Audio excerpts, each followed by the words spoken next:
Nesse vídeo vamos falar sobre dois filmes, Mad Max e Brooklyn.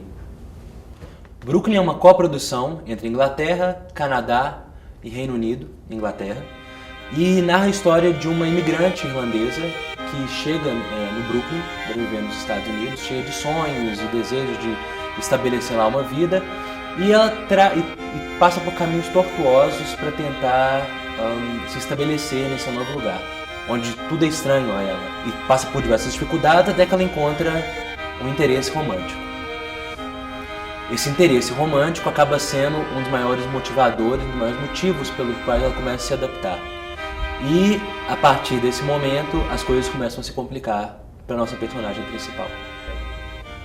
John Crowley é um diretor com certa experiência já, e você vê isso no filme, uma segurança, uma certeza, uma mão firme, uma tranquilidade e uma história que se desenvolve no seu próprio ritmo. Foi um filme extremamente bem recebido em Sundance, onde ele foi aplaudido de pé. E você vê no filme também um certo controle, um certo domínio da narrativa através da personagem. E você traz esse filme que ele preenche alguns requisitos, a reconstituição de época, a forma como os personagens interagem dentro desse universo diferente para eles. É engraçado que esse filme tenha sido tão bem recebido, mas é improvável que ele realmente vá conseguir algo em termos de melhor filme. O filme seguinte é Mad Max, A Estrada da Fúria, e é dirigido pelo George Miller, responsável pela trilogia original do Mad Max. E ele aqui retoma o personagem dele, substituindo o protagonista, que antes era o Mel Gibson, agora é o Tom Hardy. Mas na verdade ele faz um deslocamento interessante no filme. Ele tira o Mad Max do protagonismo e coloca no lugar dele uma personagem, uma mulher. E foi várias vezes defendido como um filme feminista, inclusive, esse novo Mad Max. Talvez seja um dos filmes mais interessantes a concorrer ao Oscar, por ser tão diferente do que a Academia costuma premiar, ou costuma mesmo reconhecer ou estabelecer. Ele é um filme que pode ser classificado como um filme de ação. É raro se falar de um filme de ação sendo reconhecido para melhor filme. E talvez por isso seja o filme mais interessante do qual nós vamos falar hoje. Improvável também que ganhe qualquer tipo de prêmio, exatamente por essa tendência da Academia não premiar esse tipo de filme. Foi detestado por uma parte, mas a crítica, quase em massa, gostou muito do filme. E é um filme basicamente que é basicamente, como sinopse, é uma perseguição por desertos. Então o espaço fala sobre os personagens, fala sobre o drama. É o espaço externo, mas também é o espaço interno.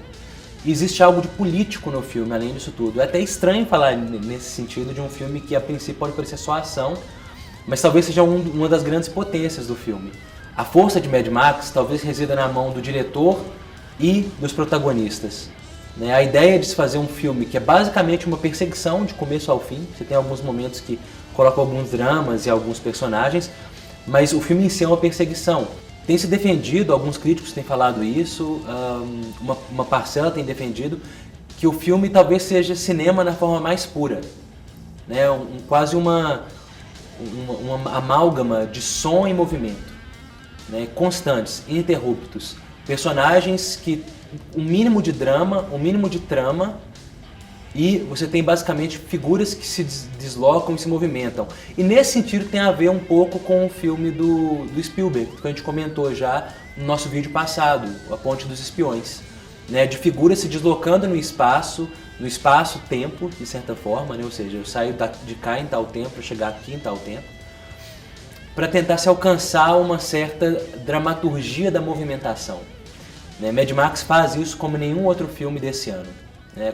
Como raros filmes na história do cinema fizeram. No vídeo que vem nós vamos falar sobre O Regresso e Perdido em Marte. Até lá!